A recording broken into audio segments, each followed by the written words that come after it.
This is Paul Button and Cameron Hosmer reporting live from Pine Grove Area Middle School. Today we'll be taking you to Ashland Technologies where they turn metals into throws.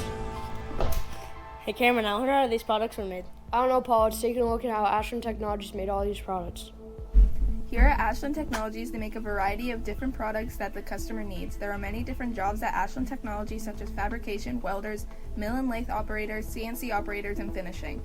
Training mostly comes from the job, but also can come from trade school and college if you attend. My name's John Powers. I'm the CEO of Ashland Technologies. My favorite thing about this job is working with all of the great people we have.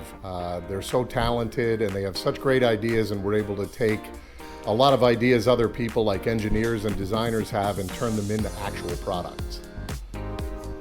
I went to college. I went to Syracuse University to business school, but most of the people here actually would benefit more from a trade school. Now we're going to visit Will at the finishing department to tell us about what he does at Ashland Technologies.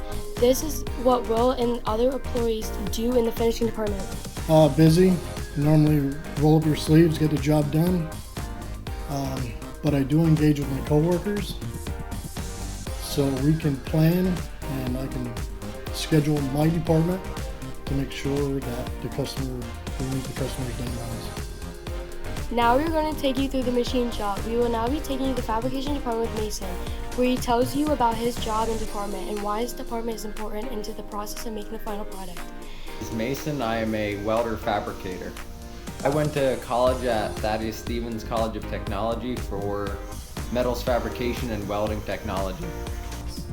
My job's important. I think everybody's job here is important because we all play a role together to make one part.